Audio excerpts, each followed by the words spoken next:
1985 کے بعد 2025 میں یہ دوسری ٹیم ہے جو کم ترین سکور میں آؤٹ ہوئی، ریکارڈ پہ ریکارڈ بناتے گئے۔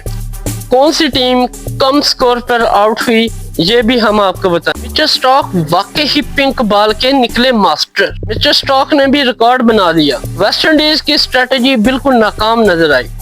آسٹریلیا وائٹ واش کے لیے ہے تیار، آسٹریلین بالر ہیں فل تیار۔ الیکس کیری کی جگہ جوش انگلش وکٹ کیپرنگ کرنے آئے۔ پیٹ کامن کی قیادت میں وائٹ واش کرنے کے لیے آسٹریلین سارے کھلاڑی ہیں تیار۔ ناظرین، میچ سٹارٹ کرنے سے پہلے میں آپ سے کچھ شیئر کرنا چاہتا ہوں۔ جوش انگلش وکٹ کیپرنگ کرنے آئے، وہ اس کی وجہ یہی تھی کہ الیکس کیری انفٹ ہوئے، اور جس کی وجہ سے وہ کہہ لیں کہ ویسٹ انڈیز کی سیکنڈ اننگ میں فیلڈ کرنے نہیں آئے اور ان کی جگہ جوش انگلش آئے۔ اور اس کے بعد مچل سٹارک ہے، پورا ریکارڈ ان کا جیسا کہ آپ کو پتہ ہے وہ 100 میچ ہے ان کا، اور وہ پرعزم ہے ایک 400 وکٹ لینے میں، کیونکہ ان کی 400 وکٹ لینے میں کچھ ہی وکٹیں باقی ہیں۔ اور نہ صرف وہ 400 وکٹ لیں گے بلکہ وہ وسیم اکرم کے ریکارڈ کے ساتھ بھی برابر ہونے جا رہے ہیں، کیونکہ جسٹ 15 یا 16 وکٹ رہ گئی ہیں وسیم اکرم کے ساتھ ریکارڈ برابر ہونے میں۔ 440 وکٹ ہے وسیم اکرم کی، اور مچل سٹارک چند ہی وکٹ کے دوری پہ ہے اور سیکنڈ پہ ہے۔ تو دیکھنا ہوگا کہ اس سیکنڈ اننگ میں مچل سٹارک اپنے 100 ٹیسٹ میچ میں کچھ اعلیٰ پرفارمنس دے پاتے ہیں یا نہیں، یہ بھی ہم آپ کو بتائیں گے۔ ٹیم 1985 کے بعد کم ترین سکور پہ آؤٹ ہوئی ہے، وہ بھی ہم بتائیں گے۔ شرمندگی ہی شرمندگی اٹھائی انہوں نے۔ اگر میں بات کروں تو پیٹ کامن پورے پرعزم ہے وائٹ واش کے لیے، اور آسٹریلین بالر فل ہے تیار، کیونکہ وکٹ ہی بالنگ کے لیے ہے، اور بیٹنگ تو ٹوٹلی فلاپ ہی نظر آئی۔ ہر پلیئر اپنی جان لڑائی انہوں نے بیٹنگ کے لیے، لیکن وہ بیٹنگ میں اتنا خاص کامیاب نہیں ہو سکے۔ دیکھنا ہوگا کہ آسٹریلین بالر کی کیا پرفارمنس رہی اس سیکنڈ اننگ میں ویسٹ انڈیز کے خلاف۔ اور دوسری جانب اگر میں بات کروں تو العزیز جوزف اور سمر جوزف نے جس طرح تیز وکٹیں لیں اور آسٹریلیا کو 121 رنز پہ بولڈ کیا، تو کیا ویسٹ انڈیز ان کے چیز کیے ہوئے ٹارگٹ کو اچیو کر پائیں گی یا پھر خود بھی اس کا شکار ہوتے ہیں، کیونکہ آسٹریلیا کے پاس تگڑا سپیل اور تگڑی بالنگ موجود ہے، اور کہنے کہ ان کی جوڑی پوری دنیا میں مانی جاتی ہے، جیسے ہلز ووڈ، پیٹ کامن اور مچل سٹارک۔ یہ تین بالر ایسے ہیں کہ کسی ٹائم بھی کسی مخالف ٹیم کو ہلا کے رکھ سکتے ہیں، تو یہ بھی ہم آپ کو بتائیں گے۔ اس کے بعد اگر ویسٹ انڈیز کو وائٹ واش ہو گیا ان کے ہوم گراؤنڈ میں، تو یقین مانے کہ آسٹریلیا کی رینکنگ نہ صرف فرسٹ پہ بلکہ جو چیمپئن کے لیے ٹیسٹ میچز ہوتے ہیں ان میں بھی وہ ٹاپ 1 پہ ہی رہے گی، کیونکہ آسٹریلیا جو ہے وہ کافی فارم میں ہے، اور وہ 2 بار فائنل کھیل چکی ہے، تو ان کی پوری کوشش ہوگی کہ اب تیسری بار کھیل کے فائنل ہم مزید WTC کا جو ٹائٹل ہے وہ اپنے نام کریں، کیونکہ آلریڈی ایک جیتا انہوں نے اور ایک ہارا ہے۔ اس کے بعد اگر میں بات کروں ویدر کی، تو ویدر کافی زیادہ گرم ہے، لیکن وہاں ہوا اور بادل کے ڈیرے موجود ہیں، لیکن بارش کا کوئی امکان نہیں ہے۔ تو جمیکا کی وکٹ کی اگر میں بات کروں تو کافی تیز وکٹ ہے، تو وہاں پہ دیکھنا ہوگا کہ ویسٹ انڈیز اپنے ہوم گراؤنڈ میں جم کے آسٹریلیا کا مقابلہ کر پاتے ہیں یا نہیں، یہ بھی ساری ڈیٹیل آپ کے ساتھ ہم شیئر کریں گے۔ تو چلیے بڑھتے ہیں میچ کی جانب، ڈے 3 کی جانب۔ آپ دیکھ رہے ہیں کرکٹ انالسٹ بن ناصر، جتنے بھی نیو سبسکرائب ہیں ان سب کو ہم خوش آمدید کہتے ہیں، اور جتنے بھی سننے والے جاننے والے ہیں ان سب سے ریکویسٹ ہے کہ آپ میرے چینل کو سبسکرائب کریں، بیل آئیکن کو مست پریس کریں، اور تاکہ میری آنے والی ویڈیو آپ تک بآسانی پہنچ سکے، اور کمنٹس میں اپنی قیمتی رائے دینا مت بھولیے گا۔ ناظرین، آج ہم آپ کو ایک دلچسپ اور کہہ لیں کہ ریکارڈ پہ ریکارڈ بنے آسٹریلیا اور ویسٹ انڈیز کے درمیان 3rd ٹیسٹ اور ڈے 3 میں، تو ناظرین آج ہم آپ کو بتائیں گے کہ دونوں ٹیموں کے درمیان ایک فیصلہ کن مرحلے میں داخل ہے۔ جس ڈے 2 ہوا تھا اور کہہ لیں کہ سیکنڈ اننگ بھی سٹارٹ ہو گیا، اور آسٹریلیا کی آدھے سے زیادہ ٹیم بھی پویلین لوٹ گئی ہے، تو اسی حوالے سے ہم آپ کے ساتھ کچھ ڈیٹیل شیئر کرنے والے ہیں ڈے 3 کے حوالے سے۔ اور اگر میں بات کروں آسٹریلیا بیٹنگ کی تو ٹوٹلی فلاپ نظر آئی، اور کہہ لیں کہ ان کا چاہے اسٹیو اسمتھ ہو، عثمان خواجہ ہو، ٹریوس ہیڈ ہو، ویبسٹر ہو، الیکس کیری ہو، ہر پلیئر ناکام نظر آئے اور بری طرح کہہ لیں کہ اننگ کا سٹارٹ کیا۔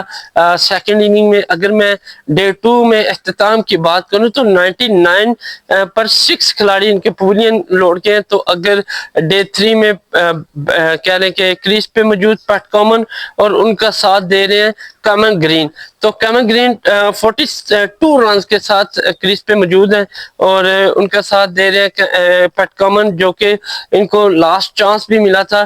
اگر ریویو لے لیتے تو شاید ویسٹ انڈیز آج کہہ لیں کہ ڈے 3 میں 7 کھلاڑی ان کے پویلین بھیج کے، اور کہہ رہے ہیں کہ پیچھے 3 کھلاڑی رہ جاتے تھے، لیکن ویسٹ انڈیز کی یہاں پہ مسٹیک تھی کہ انہوں نے ریویو نہیں لیا۔ اگر لے لیتے تو پیٹ کامن ڈے 2 میں ہی اپنی اننگ کا اختتام کر چکے تھے۔ تو آج اننگ کا آغاز کیا کیمرن گرین اور پیٹ کامن نے، پہلی ہی بال پہ فیس کیا کیمرن گرین نے، لیکن انہوں نے بال کو لیفٹ کیا، لیکن وہ سیدھی جہاں وکٹوں پہ لگی۔ اگر میں بات کروں تو کیمرن گرین آتے ہی پویلین گئے 42 رنز پر، اور وہ سمر جوزف کا شکار ہوئے۔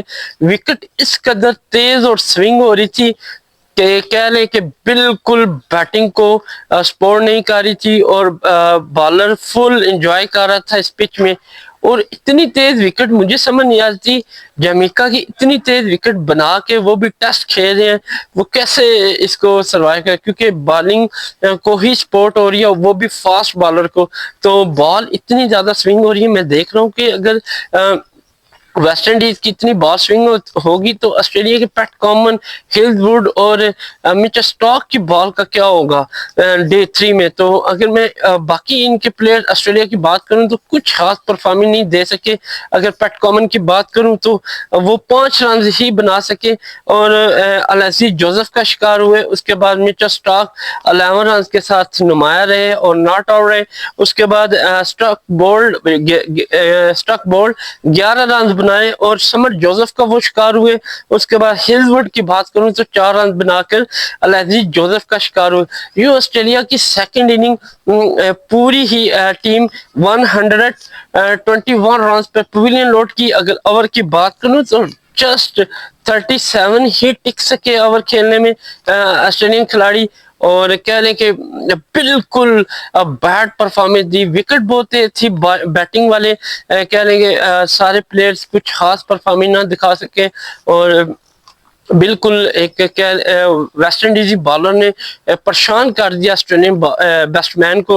اور اگر میں لیڈ کی بات کروں تو 83 رنز کی لیڈ آلریڈی آسٹریلیا کے پاس موجود تھی، اور ٹوٹل سکور بورڈ کی اگر میں بات کروں تو 204 رنز ویسٹ انڈیز کو ٹارگٹ کے لیے دیا سیکنڈ اننگ میں، اور دیکھنا ہوگا ویسٹ انڈیز 204 رن چیس کرتی ہے اس تیز وکٹ میں یا نہیں۔ اگر اس کے بعد میں بات کروں ویسٹ انڈیز کے بالرز کی تو انہوں نے Alex Joseph top wicket taker ہے، انہوں نے 5 کھلاڑیوں کو پویلین بھیجا۔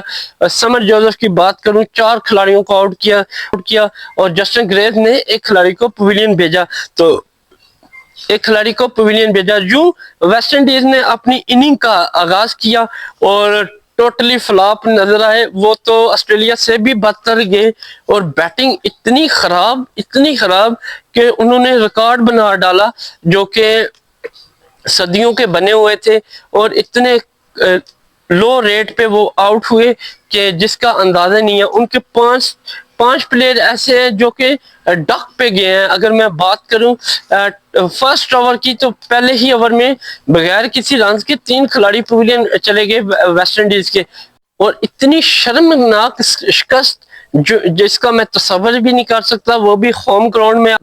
ویسٹ انڈیزی بیسٹ مین اتنے فلاپ نظر آئے، وہ بال بھی نہیں روک سکے کیونکہ مچل سٹارک کی اتنی فاسٹ اور تگڑی بال سوئنگ ہو رہی تھی کہ وہ واقعی پنک بال کے ماسٹر مائنڈ ہے، اور کہہ لیں کہ وہ ان سے یہ